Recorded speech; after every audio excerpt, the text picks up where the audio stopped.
Bonsoir à tous, on est pour ce nouveau live d'IamVegan.tv. On est ce soir avec Jérôme Bernard-Pellet pour parler de santé et de nutrition liées au végétalisme. Donc on est très content de vous recevoir et de pouvoir aborder ces sujets-là. Merci. Parce qu'on se rend compte qu'effectivement, c'est un sujet qui amène beaucoup de questions et beaucoup d'inquiétudes de la part aussi bien de gens qui sont déjà en transition que de gens qui se posent des questions et seraient peut-être prêts à changer des choses dans leur alimentation, mais voilà, qui ont très peur des carences, des problèmes de santé que ça pourrait engendrer. Voilà, donc on va essayer de rétablir des vérités, d'aborder tous ces points ensemble. On va peut-être attaquer par si vous pouvez vous présenter, nous dire qui vous êtes. Oui, bien sûr. Alors, je suis le docteur Jérôme Bernard-Pellet. Donc, je suis à la fois médecin généraliste et médecin nutritionniste. Et donc, j'ai un doctorat de médecine générale et j'ai passé un diplôme interuniversitaire de nutrition. Et je me suis sous-spécialisé dans les alimentations végétariennes et végétaliennes. Et il y a un grand besoin, c'est-à-dire qu'il n'y a pas beaucoup de professionnels de santé compétents dans ces questions-là par rapport au nombre de végétariens et végétaliens en France. Voilà, bon, voilà pour la présentation. N'hésitez pas à réagir s'il y a des problèmes de son, à nous dire si vous nous entendez bien ou pas. Si l'image, par contre, est plus saccadée, ces problèmes de connexion là qui ne sont pas de notre fait. Mais voilà, n'hésitez pas à réagir. On va effectivement commencer par aborder un certain nombre de thèmes ensemble. Et puis on répondra bien sûr à l'ensemble des questions, pas à l'ensemble, à la majorité des questions qui sont posées. Donc n'hésitez pas à réagir tout au long de l'interview, à poser des questions et on essaiera de répondre au maximum. Peut-être qu'on peut attaquer par l'objection première qu'on entend quand on parle de végétalisme ou qu'on annonce à son entourage qu'on devient végétalien, c'est « et tes protéines, où est-ce que tu vas les trouver ?» Voilà, je pense que c'est effectivement l'objection numéro 1, alors que ce n'est pas le problème numéro 1, c'est un faux problème, mais comme ça déchaîne les patients, il faut bien répondre à cette question, néanmoins légitime. Alors, déjà, il faut comprendre une chose, c'est qu'on n'a pas vraiment besoin de protéines. Alors, on consomme des protéines, mais on est incapable de les utiliser directement. La première chose que l'organisme fait dans l'intestin, c'est de le décomposer en acides aminés. Donc le fait de dire qu'on a besoin de protéines, c'est une sorte d'abus de langage. On devrait dire qu'on a besoin d'acides aminés. Or, en fait, les animaux sont incapables de fabriquer des acides aminés. Les animaux, en bas de la chaîne alimentaire, les animaux sont végétaliens. Et donc, ils vont trouver les acides aminés dans les plantes. Voilà, puis d'autres animaux vont les manger. Et voilà, donc, d'autres animaux qui vont manger des protéines animales et qui vont décomposer ces protéines animales en acides aminés. Mais au départ, tous les acides aminés ont été fabriqués par une plante. Ça n'existe pas un acide aminé qui a été fabriqué par un animal. L'animal ne fait qu'assembler les acides aminés et le tube digestif ne fait que désassembler. Voilà, déjà. La plupart des professionnels de santé pensent qu'il n'y a pas de protéines dans les végétaux. Alors ça, c'est un préjugé très courant. Voilà, il suffit d'ouvrir une table nutritionnelle et on s'aperçoit qu'en fait, il y a un peu de protéines dans tout. Même dans les légumes, même dans les fruits, il y en a un petit peu. Mais dans le règne végétal, il y a vraiment 3 grands groupes alimentaires qui sont riches en protéines. Ce sont les légumineuses, donc lentilles, pois chiches, haricots secs, soja, etc. Les céréales, blé, maïs, riz, etc. Et enfin les oléagineux qu'on oublie souvent alors que c'est vraiment riche en protéines. Donc les cacahuètes, noix, noisettes, amandes, etc. Voilà. Alors après, il y en a quand même qui ont compris qu'il y avait des protéines dans les végétaux, mais il y a une phrase clé qu'on peut lire sur le site du Programme national nutrition santé qui induit en erreur de nombreuses personnes, dont de nombreux nutritionnistes et diététiciens. On lit la phrase suivante. Dans les protéines végétales, il manque certains acides aminés essentiels. Alors ça, c'est vraiment un exemple de manipulation où on joue sur des ambiguïtés sémantiques. Lorsqu'on lit « il manque certains acides aminés essentiels », eh bien, la plupart des gens comprennent qu'il y a zéro certains acides aminés essentiels. La plupart des gens pensent qu'il n'y a pas du tout de lysine ou pas du tout de méthionine dans les céréales et les légumineuses respectivement. Du coup, lorsqu'il manque certains acides aminés essentiels, on a l'impression que c'est impossible de se contenter des céréales ou des légumineuses pour assurer ces apports en acides aminés. Or, c'est possible.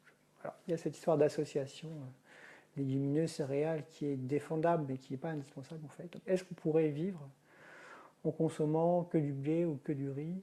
La réponse est oui. Et il y en a qui le font. Alors c'est pas très joyeux, mais il y en a qui n'ont pas accès à une très grande diversité alimentaire. Il y a des populations dans le monde qui mangent essentiellement du riz. Et c'est leur seule source de protéines et c'est possible. Voilà. Même si ce n'est pas recommandé et que c'est mieux d'avoir un peu plus de diversité alimentaire.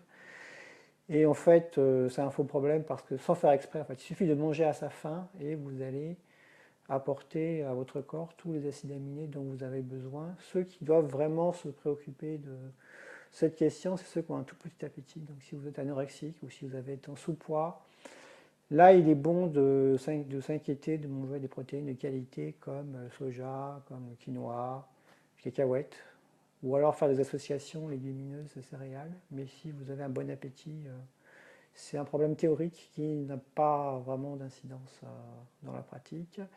La carence en protéines se traduit par une fonte musculaire. Donc si vraiment vous êtes carencé en protéines, vous allez constater une fonte de vos muscles, notamment à la racine.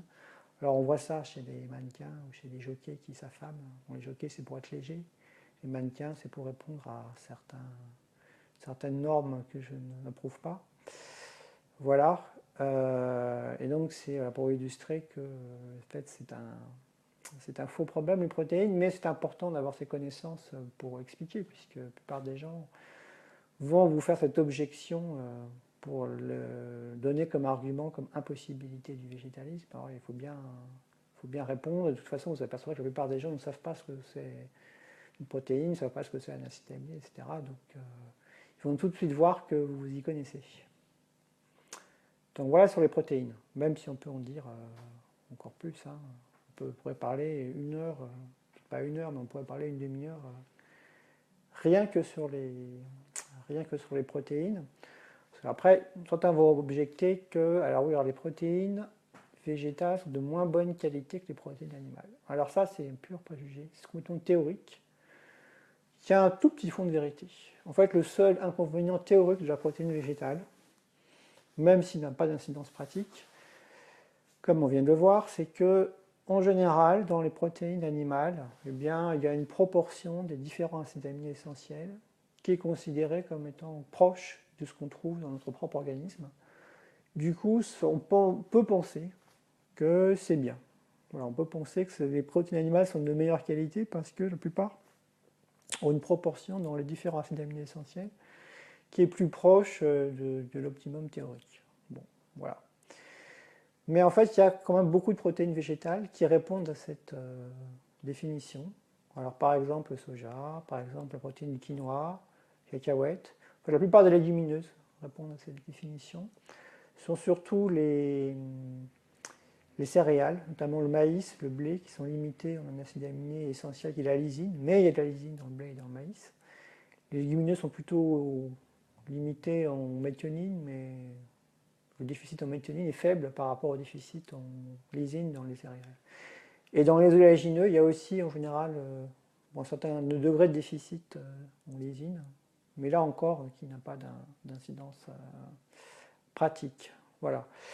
Et si on fait une association céréales légumineuse, ou si on fait une association légumineuse oléagineux, alors là, le pool d'acides aminés constitué du mélange fait que là, il n'y a plus aucun problème. Voilà. Mais ça, c'est théorique. En fait, lorsqu'on mange une protéine, on ne la mange pas de manière isolée, sauf dans le rare cas, Quand vous mangez de la viande, cette protéine va être plus souvent associée à des lipides, parce qu'il n'y a pratiquement pas de glucides dans la viande, sous forme de traces. Et lorsque vous mangez des lentilles, par exemple, vous allez manger en même temps des glucides complexes, mais aussi des fibres alimentaires, de la vitamine C, de la vitamine B9, du fer, du zinc, etc. Et en règle générale, ce qui est associé avec les protéines végétales est plus intéressant sur le plan nutritionnel que ce qui est associé à une protéine animale. Du coup, on a plutôt tendance à dire que les protéines végétales sont de meilleure qualité. Alors, il y a un critère encore plus ultime, encore plus pertinent pour évaluer la qualité d'une protéine, c'est son impact sur la santé. Alors, déjà, en 2013, il y avait eu cette étude dont je parle souvent, qui a été publiée dans le JAMA Internal Medicine au mois de juin. Et pour la première fois au monde, on avait démontré qu'une cohorte de 5000 végétaliens suivis pendant 6 ans, ils avaient moins de problèmes de santé qu'une cohorte taille plus importante d'omnivores. Alors ça a complètement fait éclater en éclat cette idée que les protéines végétales pouvaient être moins bonnes. Alors, il y a une autre étude qui est sortie là, très récemment, là en août, 1er août 2016, toujours dans le JAMA Internal Medicine. Alors là, c'est une étude où ils ont comparé en fait, l'effet pour la santé de différents types de protéines.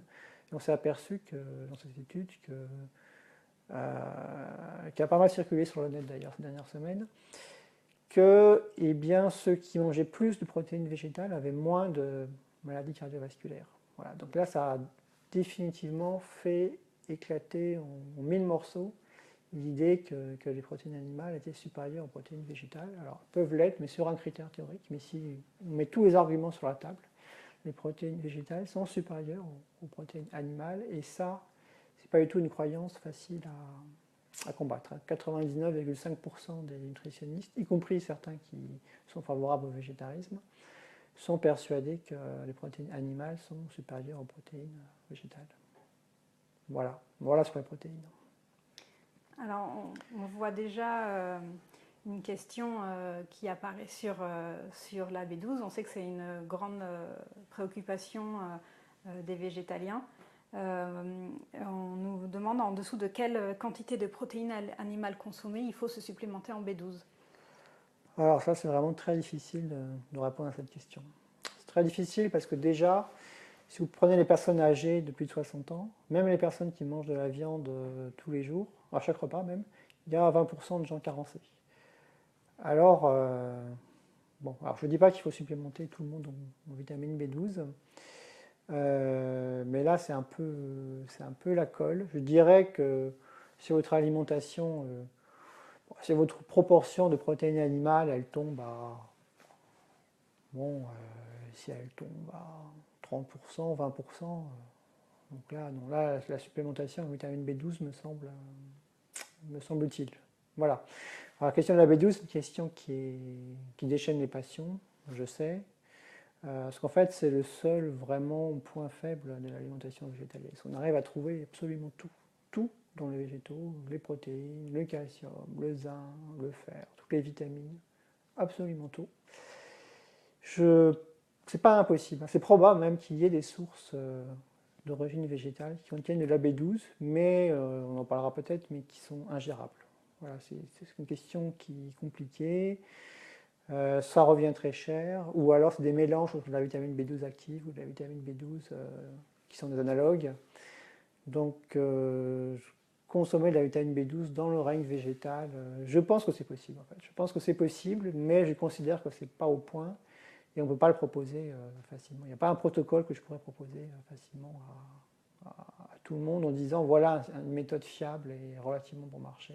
Pour l'instant, ça, c'est pas au point, mais ça viendra peut-être un jour. Alors, comme pour répondre à la question, en fait, on joue sur le fait que toutes les vitamines du groupe B, ainsi que la vitamine C, n'ont pas de haute toxicité en surdose. Bon, si vous prenez quantité énorme de vitamine D, ou de vitamine A, ou de vitamine K, de E, voilà, vous avez une toxicité. Vous ne pouvez pas prendre n'importe quelle quantité sans conséquence. Par contre, toutes les vitamines du groupe B, B1, B2, B6, B9, toutes B12, dont B12, vitamine C, vous pouvez prendre des quantités énormes, 500 fois, 1000 fois la dose nécessaire par jour, et il ne se passe rien.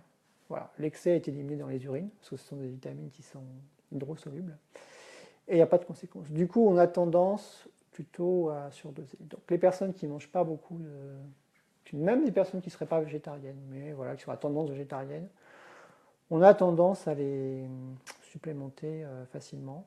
Alors pas faire dans l'excès que dans la carence. Alors pour ceux, alors je sais, je suis très au courant du fait qu'il y a énormément de gens qui sont persuadés que ça ne sert à rien de supplémenter en B12. Bon, voilà, c'est leur droit de penser ça. Il y a moyen, d'une façon individuelle, de savoir où on en est. Alors, il faut savoir, c'est pas évident de savoir si on prend une quantité optimale de B12 parce que vous avez des stocks. Si voilà, vous mangez actuellement beaucoup de viande et puis dès demain, vous décidez de devenir complètement vegan. Voilà, bon, ça arrive, hein. C'est plutôt chez les personnes jeunes. Et vous décidez de ne pas prendre de supplémentation en vitamine B12. Eh bien, vous pouvez tenir très longtemps sur vos stocks. Alors, on a en moyenne pour 4 ans de stock de vitamine B12, mais ça dépend des gens. Il y a des gens qui vont épuiser leur stock rapidement. Il y a des gens en 6 mois, ils vont épuiser leur stock et ils vont développer une carence en vitamine B12. Alors, les plus sensibles, c'est les jeunes enfants, les nouveau-nés. Les nouveau-nés, en général, vont épuiser leur stock en 4 mois. C'est les plus sujets à la carence en vitamine B12. Mais chez les adultes, là, le cas le plus long que j'ai constaté, c'est une personne qui ne prend pas de vitamine B12 depuis 20 ans et n'a pas de symptômes. Voilà. Alors, quand même, en faisant une prise de sang, on sent que l'organisme est en difficulté puisqu'il y a une augmentation de l'acide méthylmalonique. Donc, j'ai mis en évidence dans le sang une carence en vitamine B12, mais il n'y a pas encore de symptômes cliniques. Donc, tout ça pour dire que les stocks dans le foie peuvent être énormes et on peut tenir avec les stocks très longtemps. Ça dépend des individus. Donc si vous choisissez d'épuiser vos stocks avant de commencer à vous supplémenter en B12, dans ce cas, pourquoi pas, faites un dosage d'acide méthylmalonique tous les 2-3 ans par exemple pour voir où vous en êtes. Et puis si vous avez épuisé vos stocks, là, il est temps de vous y mettre. Voilà. Alors par contre, ne jouez pas à ça chez les enfants. Là où il peut y avoir des accidents graves, c'est vraiment chez les enfants. Le cas vraiment typique, hein, ce qui discrédite le végétalisme, hein, ce qui donne cette mauvaise réputation au végétalisme et ce qui est monté en épingle, c'est les cas des nourrissons carencés en B12. Alors c'est toujours la même histoire qui fait l'objet d'environ 2-3 publications dans le monde chaque année. Toujours la même chose. Alors, c'est souvent une femme végétalienne qui allaite. Alors pourquoi qui allaite? Parce que si vous mettez un enfant au monde, mais que vous faites le choix, vous ne pouvez pas allaiter, eh bien, vous allez donner un lait maternisé premier âge à votre enfant. Voilà, Prémuri, par exemple, qui est le seul lait maternisé premier âge complètement vegan. Il y en a deux qui s'en rapprochent, comme Maudit Lacry, puis quelques autres aussi, voilà, peu importe. Eh bien, dans ces laits maternisés, il y a... je vais parler plus fort. Eh bien, dans ces laits maternisés, il y a de la vitamine B12. Donc, ça se passe bien, aucun problème. Par contre, si vous allaitez et que vous ne supplémentez pas en vitamine B12, votre lait va être carencé en vitamine B12. Heureusement, la nature est bien faite et malgré la carence en B12 chez la mère, le placenta, il arrive à concentrer de la vitamine B12 et souvent les 4 premiers mois se passent bien. C'est au bout du 5e mois que l'enfant a épuisé ses stocks et c'est là où on voit des accidents. C'est en fait les accidents les plus graves. Les accidents les plus graves, c'est seulement chez l'enfant à cet âge-là. Donc les symptômes, ça va être un arrêt ou un ralentissement très important de la croissance, du poids et de la taille, des troubles neurologiques avec une hypotonie. On constate une régression des acquisitions, l'enfant qui ne tient plus sa tête, etc. Si la carence en B12 est intervenue plus tard, on peut, par exemple, j'ai déjà vu ça, une régression de la marche, un enfant qui marchait puis qui ne marche plus, voilà, des choses comme ça. Voilà, et tout ça est très facile à résoudre en supplémentant en vitamine B12. Chez l'adulte, c'est beaucoup plus pernicieux. Chez l'adulte, l'intervention des symptômes est beaucoup plus longue et lente et pernicieuse pour les raisons que j'ai exposées. Du coup, on peut très bien ne pas se supplémenter en B12 pendant 10 ans et ne constater aucun symptôme évident. Ma politique, il faut bien prendre une décision. La politique, c'est de ne pas attendre que les stocks soient épuisés parce qu'en fait, il y a tout un stade. Donc, les personnes qui n'ont pas de symptômes cliniques, mais qui ont un acide méthylmalonique élevé dans les urines, probablement qu'elles perdent une partie du bénéfice cardiovasculaire du végétalisme. Parce que le végétalisme, c'est bon pour la santé cardiovasculaire, mais la carence en B12, c'est toxique pour le système cardiovasculaire. Donc il vaut mieux éviter de se retrouver dans ces situations. Donc voilà pour la vitamine B12. Alors après la question des posologiques n'est pas complètement résolue. Alors bon, j'ai longtemps, bon, il faut bien là aussi faire des choix. J'ai longtemps prôné une supplémentation soit de 10 microgrammes par jour de B12, soit de 1000 par semaine. Il semblerait qu'il faille un peu plus. Ça dépend des individus. Là, il y a un supplément très populaire qui est Veg1, qui était composé de 10 microgrammes de B12 par jour. Là, c'est passé à 25. Voilà. De toute façon, les compléments qui contiennent moins de 25 microgrammes de B12, je n'en connais pas. En général, c'est au moins 200 microgrammes. Donc 25 pour Veg1. Et alors, est-ce que 1000 microgrammes par semaine, ça suffit à la plupart des gens? Je pense que ça suffit pour beaucoup de gens.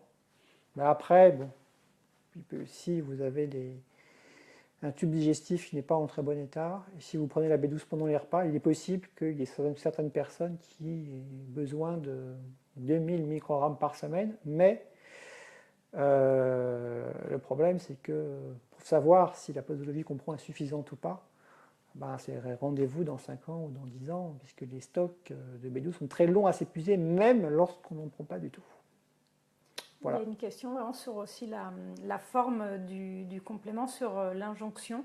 Est-ce que ça a une efficacité supérieure, inférieure par rapport à d'autres formes? Alors, quand on injecte, c'est beaucoup mieux absorbé. C'est-à-dire que historiquement, il y a une maladie auto-immune qui est très connue, qui est la maladie de Birmer, où ce n'est pas un problème d'apport. Les gens mangent suffisamment de vitamine B12, mais ils n'arrivent pas à l'absorber. Voilà. Et donc, traditionnellement, on faisait des piqûres. Alors, on s'est aperçu que, en fait, même lorsque le système d'absorption active de vitamine B12 est défaillant, comme dans la maladie de Birmer, il y a un système de diffusion passive qui fonctionne aussi. Donc, il suffit de prendre des doses massives de vitamine B12 par la bouche et ça fonctionne et ça évite les piqûres. Alors, sauf qu'il y a beaucoup de gaspillage. En fait, l'absorption de la vitamine B12 de manière passive, lorsque vous prenez une dose massive, elle est de l'ordre de 1% lors des repas et 0,5% pendant les repas. Donc, c'est pas beaucoup. C'est pas beaucoup, mais ben, il suffit de surdoser et puis ça évite quand même de faire des piqûres. C'est pas très agréable les injections intramusculaires. Donc, du coup, après, on a proposé de faire de prendre par la bouche, mais pour des questions de confort. Mais si on le souhaite, on peut tout à fait faire des injections. L'intérêt à ce moment-là, c'est qu'il y a moins de gaspillage. Voilà, là, l'absorption par injection, elle n'est pas de 100%, mais elle est, à mon avis, je n'ai pas étudié la question, mais elle est beaucoup plus importante. Donc en fait, on se supplémente comme on veut, soit tous les jours, soit une fois par semaine, ou par injection, une injection par mois si vous le souhaitez. Contrairement à d'autres vitamines, la vitamine B12 se stocke très bien, donc on peut avoir une prise qui est irrégulière. En fait, elle se stocke essentiellement dans le foie. Imaginez, vous partez en voyage pendant 2 mois, vous oubliez au supplément, bon, c'est pas très grave. C'est pas très grave, vous pourrez vous rattraper à votre retour. Et pendant vos vacances de 2 mois, bon, ben, vous allez vivre sur vos stocks, il n'y a aucun souci. Hein. Donc vous pouvez très bien prendre 1000 microgrammes tous les jours, par exemple pendant 8 jours, pour rattraper les doses que vous n'avez pas prises pendant les vacances. Là, c'est très souple.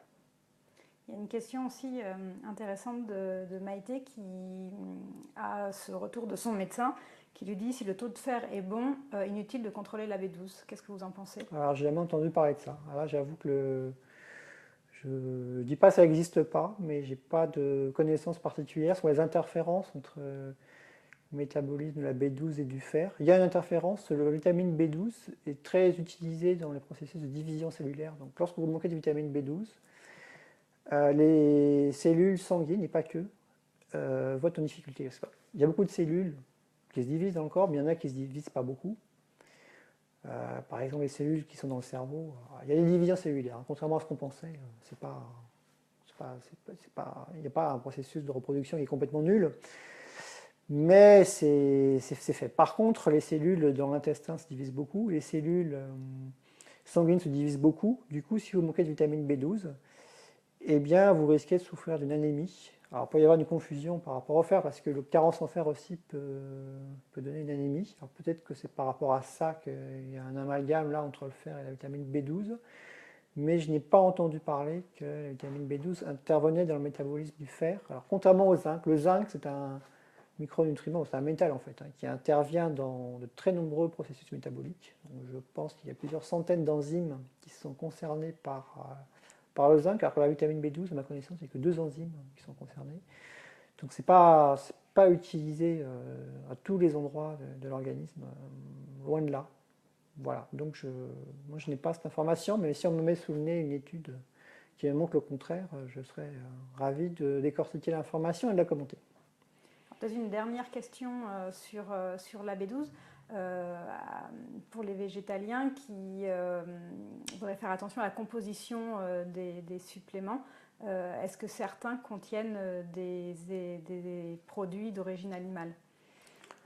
Alors non, non, ça c'est fini. Historiquement, on a isolé la vitamine B12 à partir de foie. Donc à ma connaissance, il y a 3 façons de fabriquer la vitamine B12. Extrait de foie d'animaux, voilà. De synthèse, c'est possible aussi. Ça c'est fait. Et extrait de fermentation avec des bactéries. Alors, on demande à des bactéries de produire la vitamine B12, puis après on l'isole. Alors, le processus d'extrait à partir du foie et la synthèse ça a été complètement abandonné pour des raisons économiques, ça coûte beaucoup plus cher. Le prix est tellement exorbitant que ce n'est pas pratiqué. Donc toute la vitamine, 100% de la vitamine B12 que vous trouvez sur le marché, c'est toujours des processus de fermentation. Alors toutes les bactéries ne sont pas capables de fabriquer de la vitamine B12, mais on sélectionne des bactéries qui sont particulièrement aptes à fabriquer de la vitamine B12. On leur donne à manger, des végétaux, donc il y a des réacteurs à vitamine B12. Et ensuite, on va faire de la purification, on va extraire la vitamine B12 et on va ajouter tout le reste. Voilà, c'est comme ça que ça fonctionne. Et en fait, on fait reproduire un processus naturel. Ce processus existe par exemple dans l'estomac de la vache. Hein, donc là, ce sont des bactéries qui fabriquent la vitamine B12 pour la vache. Ensuite, ça va se retrouver dans sa chair. Et c'est la même réaction qu'on fait dans les réacteurs. Donc quelque part, on peut dire que la vitamine B12 est naturelle, puisque bon, elle est autant naturelle que la carotte qu'on fait cultiver dans son champ. Par contre, alors c'est intéressant de noter que en fait, le plus gros débouché mondial des suppléments en vitamine B12, c'est pas l'être humain, c'est les animaux. Voilà, on supplémente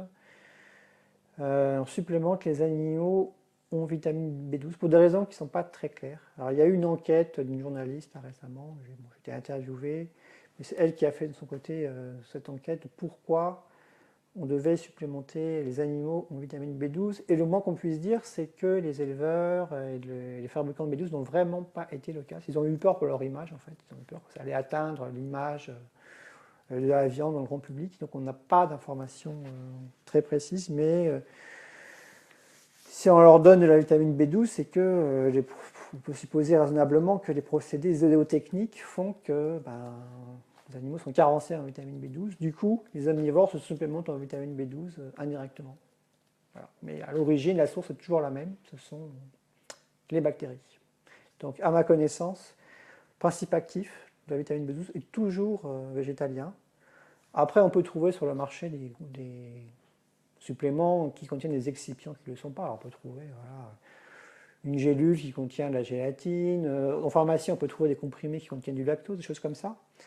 Mais heureusement, on peut trouver maintenant facilement des compléments au B12 de toutes sortes, sans ordonnance bien sûr, qui sont complètement végétaliens. Alors on en trouve en magasin biologique, on en trouve chez unmondevegan.com.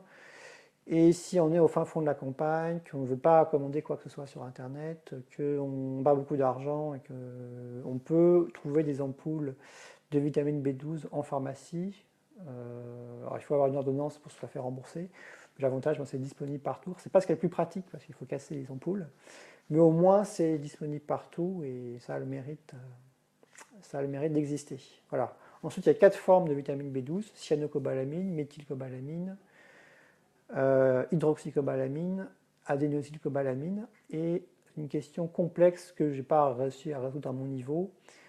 Il n'y a pas d'argument scientifique vraiment évident pour recommander plutôt telle forme qu'une autre. Alors la cyanocobalaminne, c'est ce qu'il y a de plus répandu, plus vendu. Alors l'argument, c'est de dire que c'est la forme la plus stable. L'argument pour la méthylcobalamine, c'est de dire que ben voilà, il n'y a pas de radical cyanure dans la méthylcobalamine.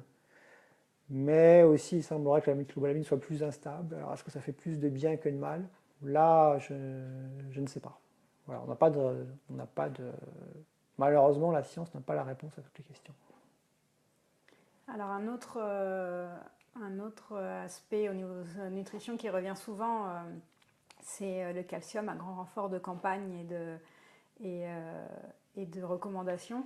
Est-ce qu'on peut vous nous faire un point aujourd'hui sur où est-ce qu'on peut trouver du calcium, qui est généralement associé aux produits laitiers, qu'est-ce qu'il faut faire, ne pas faire?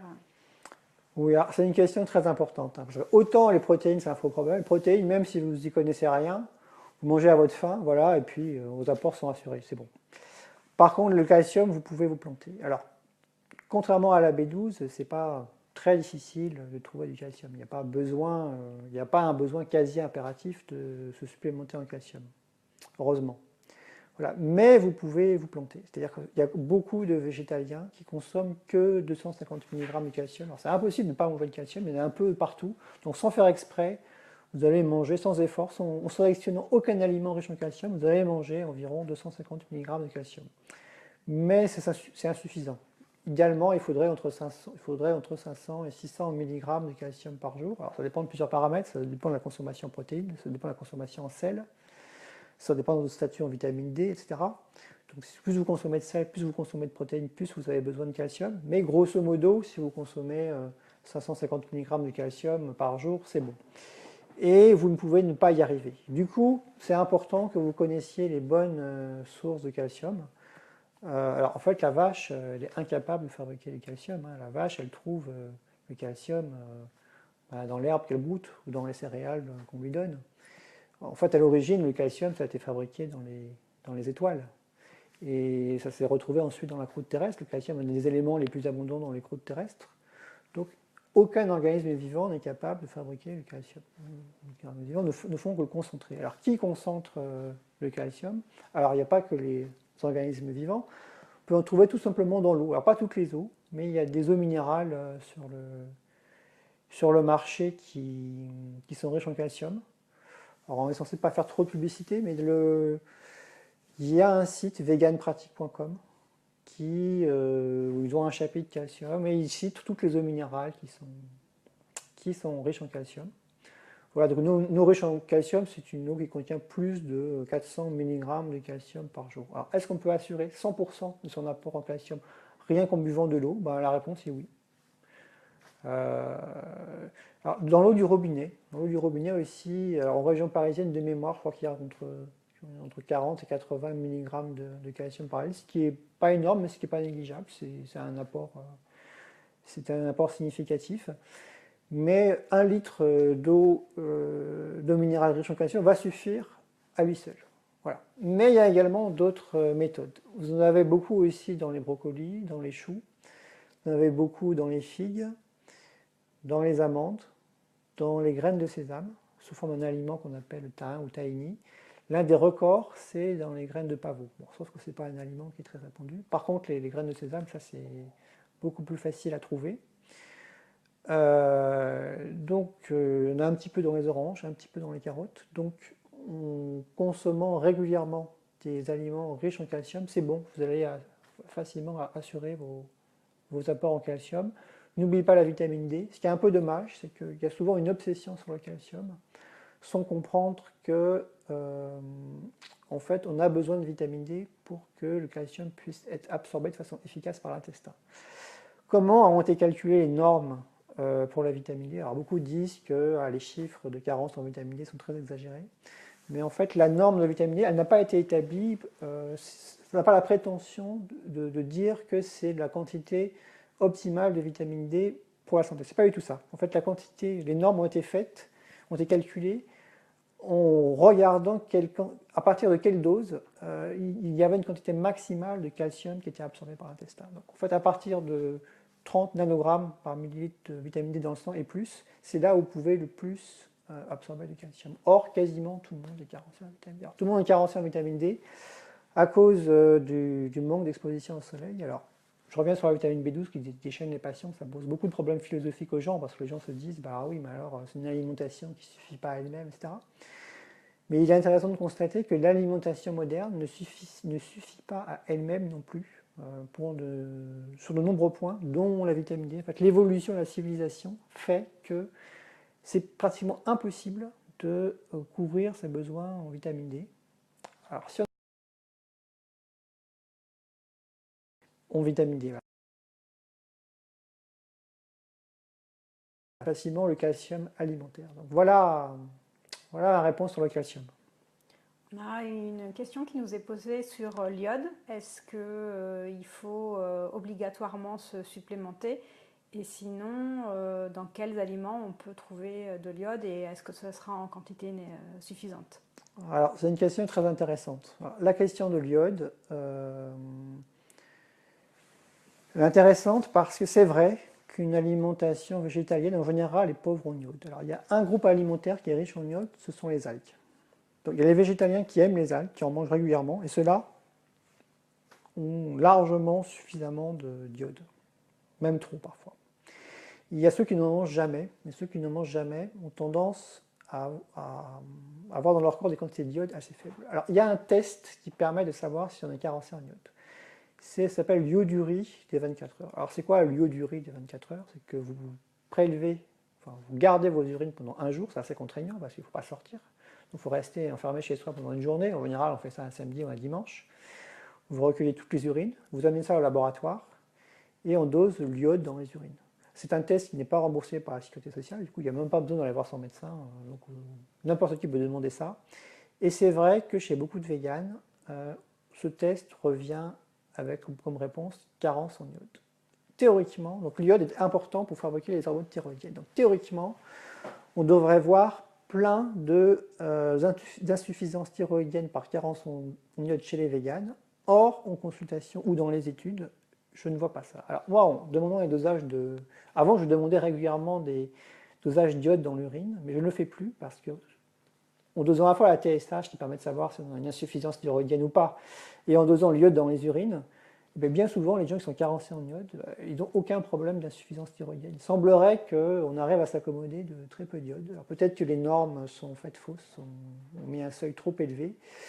Du coup, il semblerait que ce soit un faux problème. Néanmoins, si vous voulez être sûr de ne pas manquer d'iode, vous avez intérêt à manger régulièrement des algues. Voilà. Il y a aussi le sel iodé qui contient de l'iode, mais comme la consommation de sel est déjà trop élevée, on a tendance à ne pas vouloir encourager la consommation de sel. Donc voilà pour l'iode.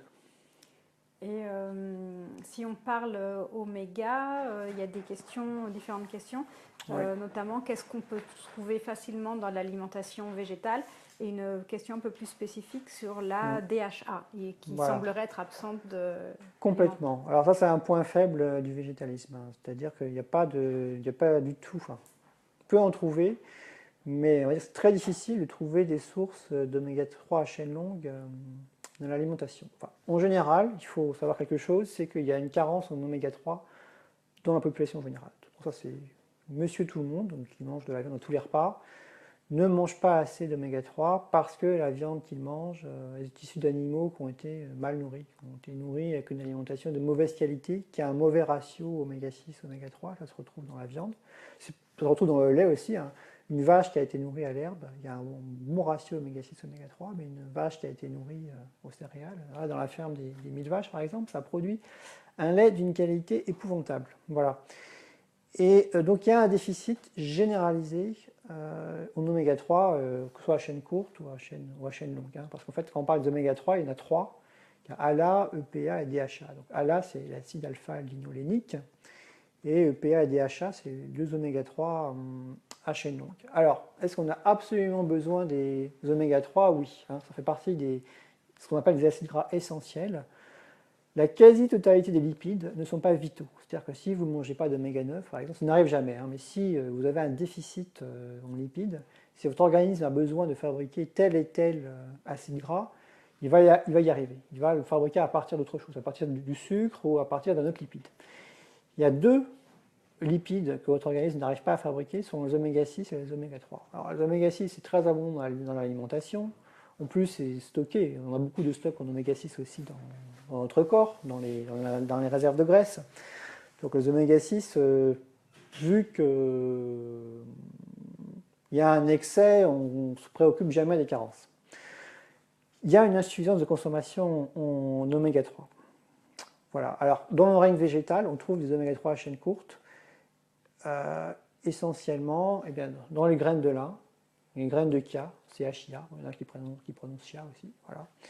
C'est les deux aliments d'origine végétale qui sont les plus riches en oméga 3 à chaîne courte. Mais il y en a d'autres. L'huile de colza aussi est très riche en oméga 3, c'est un ratio de 3 à peu près. Voilà, donc il y a 3 fois plus d'oméga 6 que d'oméga 3 dans l'huile de colza.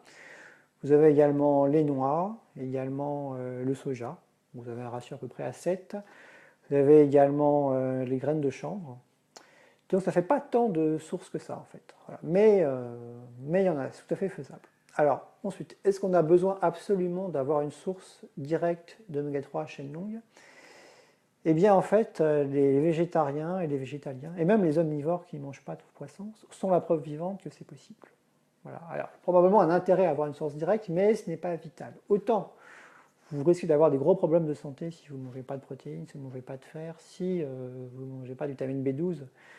Bon, et il y a des problèmes de santé qui risquent d'intervenir à moyen terme, long terme. Mais par contre, il y a des gens qui n'ont jamais mangé un seul milligramme d'oméga 3 à chaîne longue de leur vie, qui se sont très bien sortis. Alors pourquoi? Parce que contrairement aux poissons, c'est paradoxal parce que les poissons contiennent des oméga 3 à chaîne longue, mais ce n'est pas eux qui les fabriquent. Donc la plupart des animaux terrestres, à ma connaissance, sont capables de transformer les oméga 3 à chaîne courte en oméga 3 à chaîne longue. Donc si on consomme 0 DHA, on va les fabriquer en fait à partir de l'acide alpha-linolénique qu'on a trouvé par exemple dans les graines de lin ou dans le soja, entre autres. Voilà. C'est comme ça que ça marche. Alors après, il y a des études qui tendance à montrer qu'il y a cette question récurrente, pas totalement résolue, mais il y a quand même un faisceau d'arguments pour penser que c'est utile, ça a un intérêt pour la santé, d'avoir une source directe d'oméga 3 à chaîne longue. Il semblerait que ça améliore la santé du système cardiovasculaire, ça améliore la santé du cerveau, la mémoire, etc. Ça a également un effet anti-inflammatoire, donc il existe des suppléments à base de microalgues. Et on peut consommer ainsi directement du DHA ou de l'EPA complètement végétal en utilisant ces suppléments. En fait, à l'origine, c'est un peu comme les bactéries qui fabriquent la vitamine B12. En fait, les poissons sont incapables de fabriquer eux-mêmes le DHA ou l'EPA. En fait, les poissons carnivores mangent les poissons végétariens. Et les poissons végétariens consomment des algues ou des microalgues. Tout en bas de la chaîne alimentaire, il n'y a que les microalgues qui soient capables, à ma connaissance, enfin pas que les microalgues, les animaux terrestres peuvent en fabriquer, mais parmi les animaux marins, enfin, dans les océans, à ma connaissance, il n'y a que certaines variétés de microalgues qui en fabriquent. Donc voilà pour la question des oméga 3. On va revenir aux protéines qui nous ont occupés au début de ce live, avec une question plus particulière sur le crudivorisme, quelqu'un qui s'inquiète de savoir où trouver ces protéines dans ce régime alimentaire. Alors, dans le crudivorisme, heureusement, les graines germées sont autorisées à ma connaissance. Donc si on fait de la germination avec les céréales ou les légumineuses, c'est plein de protéines. Donc vous prenez n'importe quelle céréale, n'importe quelle légumineuse, vous la faites germer, vous mangez ça derrière. Voilà une bonne source de protéines. Également, vous avez les oléagineux. Les oléagineux, c'est cru. Donc noix, noisettes, amandes. Alors, une des meilleures sources de protéines parmi les oléagineux, ce sont les cacahuètes. Les cacahuètes, c'est à la fois une légumineuse et un oléagineux. Intéressant.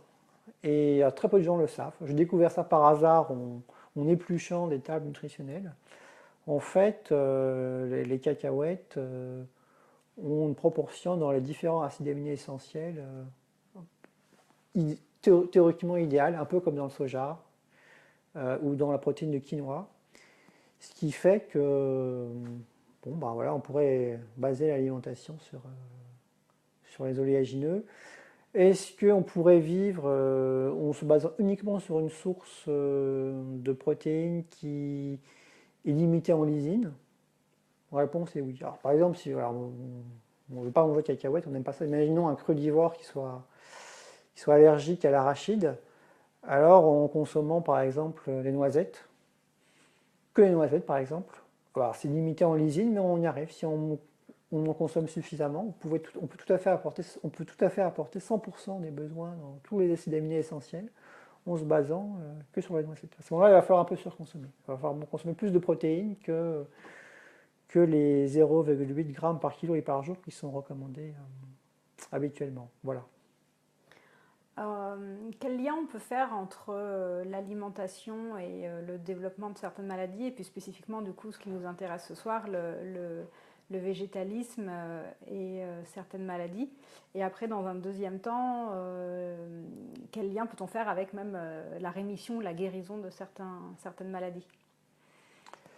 Alors c'est une très vaste question au pluriel. Alors bon, ça, il y a un lien entre alimentation et santé, tout le monde en est convaincu, ce sont les observations épidémiologiques. Si on ne mange pas assez, voilà, si on ne mange pas, ou très peu, il va y avoir des problèmes qui sont liés à la sous-nutrition. Alors, heureusement, on ne voit pas ça sous nos latitudes, mais malheureusement, ça existe, il y a des personnes qui sont encore exposées à ça. Nous dans les pays occidentaux, on voit plus des problèmes liés à la surnutrition. Donc, les problèmes liés à la surnutrition, déjà, c'est les cancers. En fait, la surnutrition fait augmenter tous les cancers, toutes les localisations. Voilà. Et c'est pourvoyeur également de maladies cardiovasculaires, mais pas que. Aussi, c'est grand pourvoyeur de diabète de type 2, mais pas que. Aussi, pourvoyeur évidemment d'obésité, et l'obésité a des conséquences.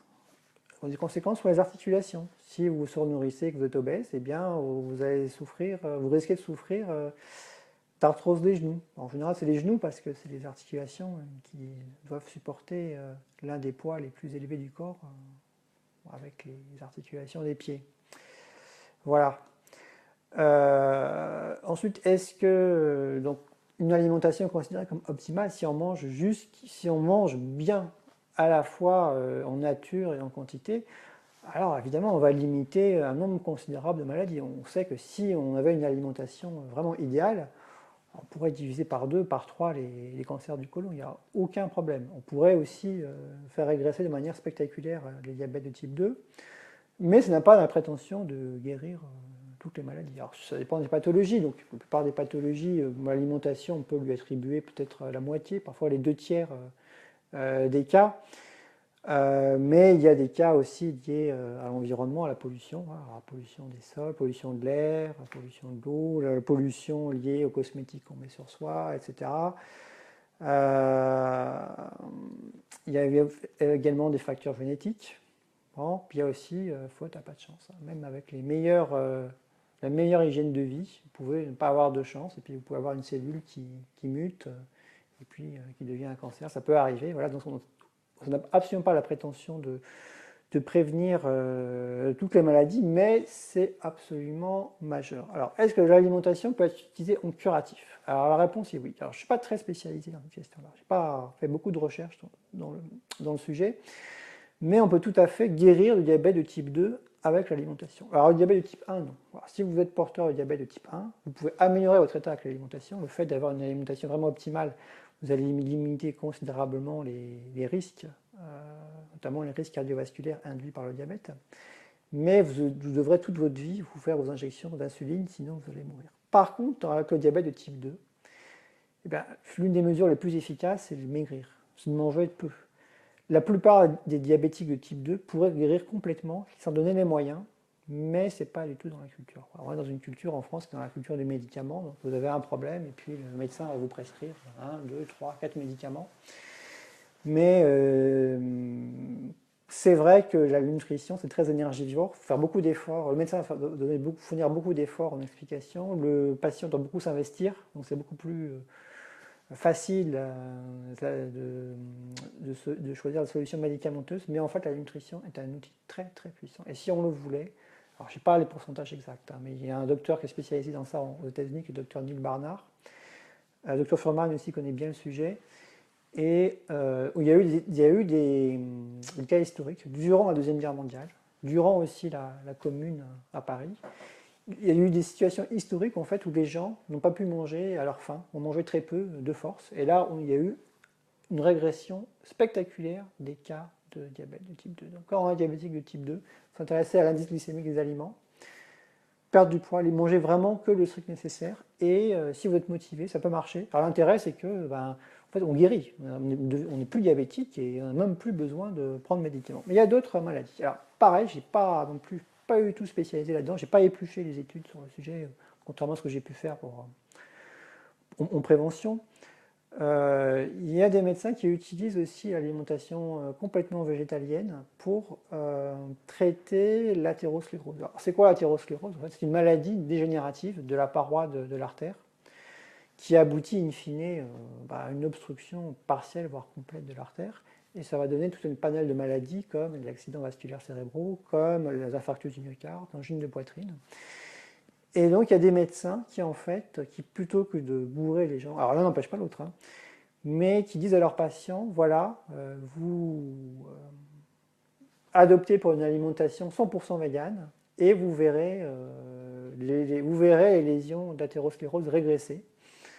Alors il semblerait que ça marche. Il y a une personne célèbre qui a utilisé cette méthode-là, c'est l'ancien président Bill Clinton, qui sur CNN s'est vanté, a déclaré qu'il avait subi un quintuple pontage coronarien. Il pensait qu'il était au bout du rouleau. Il sentait que s'il ne faisait pas quelque chose de radical, il n'allait pas s'en sortir, il allait y passer.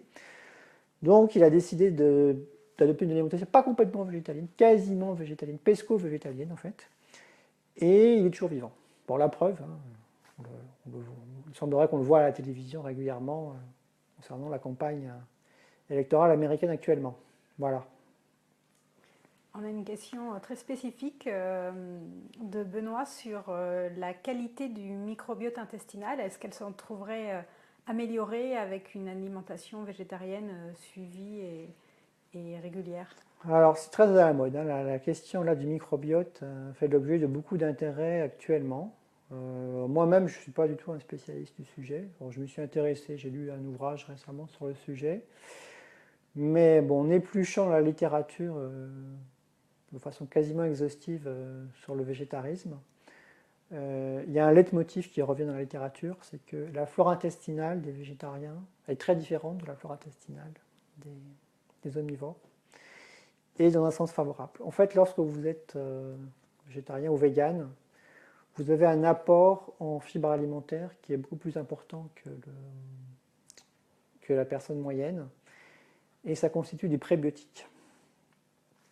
Et en fait, vous apportez de la nourriture à des bactéries qui sont plutôt bonnes pour la santé, et vous orientez votre flore intestinale dans un certain sens. Donc la flore intestinale des végétariens est très différente, et il semblerait qu'elle soit de meilleure qualité globalement. Voilà. Alors il y a des essais par exemple on appelle ça la transplantation fécale. On essaye, si vous n'avez pas une bonne flore intestinale, on peut vous faire consommer par la bouche une autre flore intestinale, mais il semblerait que dans bien des cas, ça ne tienne pas avec le temps, parce qu'il ne suffit pas de manger les bactéries en question, il faut aussi qu'elles tiennent dans le temps, il faut les nourrir d'une certaine façon. Je pense que la flore intestinale, très différente des végétariens, ça contribue à leur bonne santé globale, notamment à la prévention du cancer du côlon. Donc voilà pour ce qui concerne le microbiote. Alors, il est peut-être intéressant de refaire aussi un petit point sur le zinc, qui est peut-être moins connu comme apport essentiel, comme nutriment à surveiller. Complètement. Alors, en ce qui concerne le zinc, c'est moins connu, puis c'est une question qu'on met moins en avant, y compris moi-même, parce qu'il n'y a pas d'accident grave. En fait, c'est impossible de ne pas consommer de zinc. On peut avoir des carences complètes en vitamine B12, on peut consommer 0 vitamine B12, mais c'est impossible de consommer 0 microgramme de zinc. Même en consommant les aliments les plus pauvres en zinc, il y en a toujours un petit peu, donc il y a des gens qui se retrouvent dans une situation de subcarence. Donc la subcarence va se traduire par de la fatigue, des difficultés de la cicatrisation.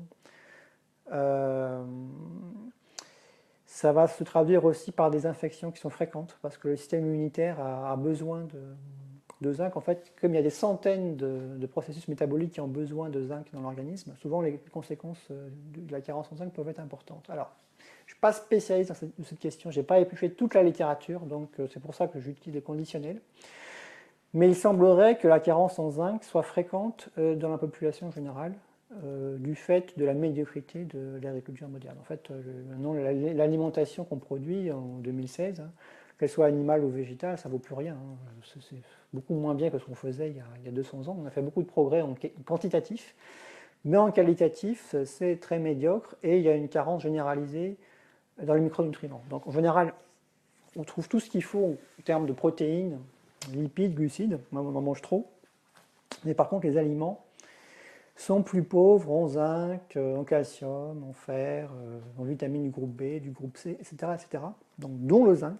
C'est pour ça qu'il y aurait une carence généralisée en zinc. Enfin, il y aurait une personne sur deux qui serait carencée en zinc. Voilà, information à vérifier, il faudrait éplucher la littérature sur le sujet. Voilà. Mais je pense que les véganes sont encore plus sujets à la carence en zinc parce que c'est plus difficile de trouver le zinc dans le règne végétal que dans le règne animal. Alors heureusement, il y a quand même un groupe alimentaire qui nous sauve.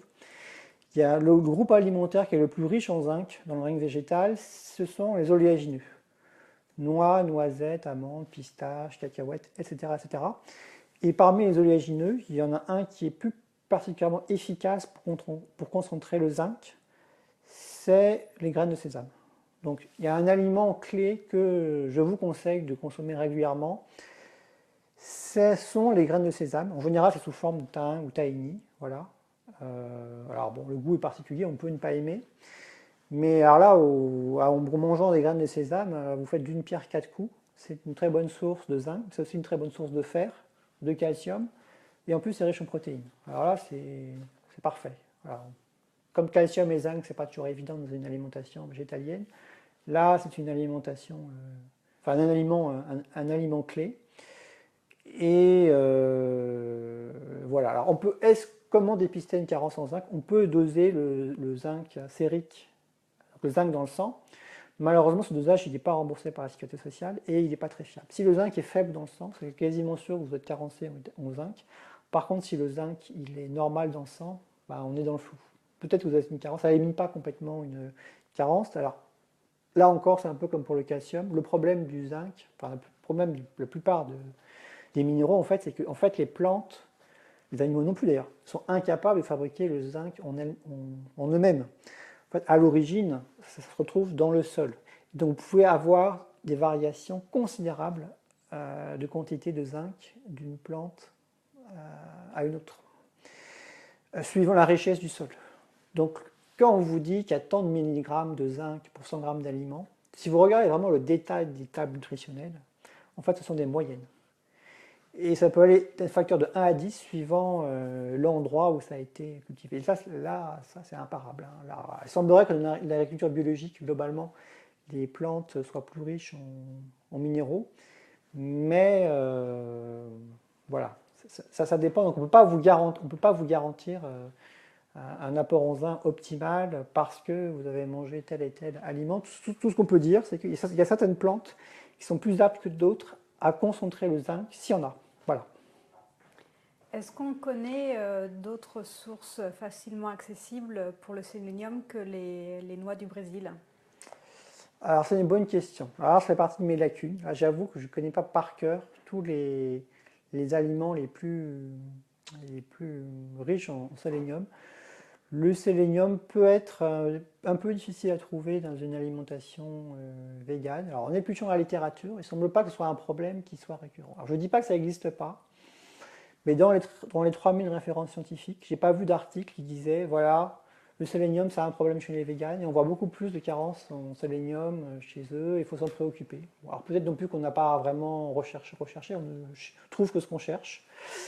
Sachez une chose, c'est que vous avez des tables nutritionnelles, le CICAL par exemple. Alors vous tapez CIQUAL dans un moteur de recherche, voilà, CIQUAL. Et vous pouvez rechercher tous les aliments par constituant. Alors, vous faites recherche par constituant, en constituant minéraux. Et dans les minéraux, vous choisissez le sélénium et il vous classe par ordre croissant ou décroissant les aliments qui sont les plus riches en sélénium. Alors vous pouvez filtrer par légumes, fruits, légumineuses, et comme ça vous allez voir apparaître la liste des aliments les plus riches en sélénium. Mais je pense qu'en général, il y a une carence, il y a une tendance à la carence en tous les micronutriments, donc zinc, sélénium, etc., à cause de la pauvreté des sols. L'agriculture moderne utilise les monocultures. Lors du processus de monoculture, les sols sont délavés par les précipitations. Et tout ça a tendance à appauvrir le sol. Alors, en fait, quand on rajoute des engrais, quand on enrichit un sol, souvent on l'enrichit en NPK, on l'enrichit en azote, en phosphore, en potassium, mais c'est très rare qu'on l'enrichisse dans d'autres minéraux. Donc il y a des études qui ont été faites sur le sujet, et il semblerait que, en fait, quand vous allez faire vos courses au marché, on a tendance à choisir les fruits les plus gros, les légumes les plus gros. Eh bien, c'est une erreur. En fait, il faudrait choisir les fruits et légumes les plus petits, parce que c'est eux qui sont les plus concentrés en micronutriments. Alors évidemment, quand on paye quand on paye l'avocat, par exemple, ou la salade à l'unité, bon, c'est un peu difficile de se motiver pour prendre des petites pièces. Mais par exemple, les tomates, les pommes, les poires, tout ça, on les paye au poids, on les paye au kilo en général. Du coup, autant sélectionner les petits fruits, parce qu'il y a un phénomène de dilution. Et on sélectionne plutôt les petits fruits et les petits légumes, ben vous allez augmenter en fait votre apport en micronutriments, dont le sélénium, dont le zinc, dont le fer, etc. Alors justement, ça me permet de rebondir sur une question qui est arrivée au début du live sur quel risque à une alimentation végétalienne qui ne serait pas bio avec un apport vraiment de fruits et de légumes, mais du coup soumis à des intrants chimiques. Alors, cette question n'a jamais été étudiée vraiment sérieusement. Voilà. Alors, je pense que la littérature scientifique ne répond pas à toutes les questions qu'on se pose, très très loin de là. Donc sur les 3000 références scientifiques que j'ai pu passer en revue, donc je les ai passées en revue, mais en plus, quand il y a des nouveaux articles qui sortent, je les reçois. Il y a, dans les bases de données scientifiques, il y a des équivalents d'une fonction qu'on appelle Google Alert. Et donc, quand il y a une nouvelle étude qui sort sur le végétarisme dans le monde, je suis alerté, j'en reçois une copie dans les semaines qui suivent. Du coup, ça me permet de bien suivre l'actualité.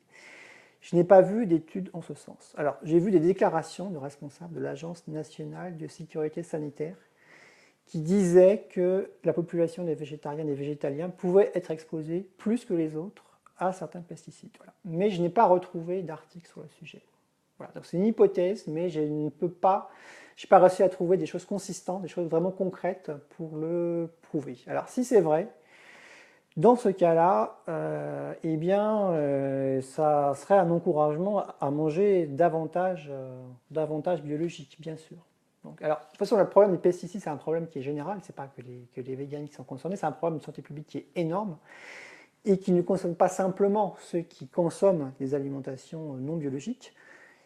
J'ai parmi mes contacts des gens qui sont véganes, qui mangent bio, mais ils habitent à la campagne. Et puis l'agriculteur du coin déverse à 1 mètre de leur maison des quantités énormes de pesticides. Ils ont une exposition très forte. Et en fait, les personnes qui sont les plus exposées aux pesticides, c'est ces personnes qui vivent à la campagne et qui sont à côté de champs. Voilà, donc c'est effectivement un énorme problème. Les pesticides sont mauvais, donc si on peut les éviter, évidemment, c'est mieux. Si on ne peut pas les éviter, alors est-ce qu'il faut absolument manger bio pour être vegan? La réponse est non.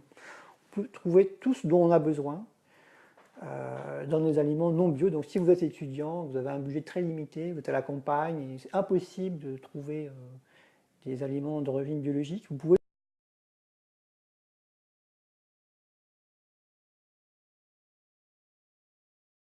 gestion des pesticides. Ça fait plus d'une heure qu'on est ensemble, donc on va prendre une dernière question sur le cholestérol.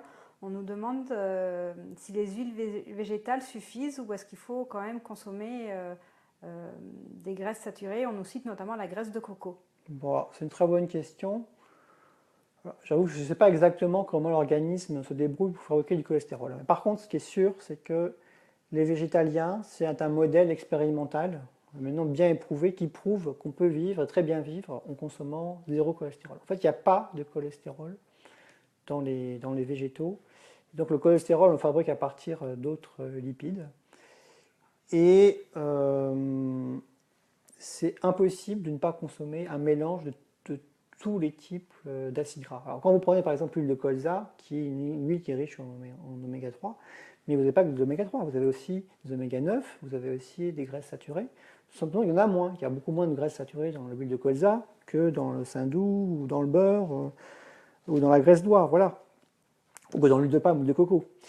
Mais il y en a, donc c'est très largement suffisant pour notre métabolisme. Et même, en fait, théoriquement, on n'a pas un besoin vital d'aucun lipide, sauf les oméga 3, sauf les oméga 6. On est capable de fabriquer nous-mêmes toutes les graisses saturées, les graisses monoinsaturées, absolument tous les types de lipides.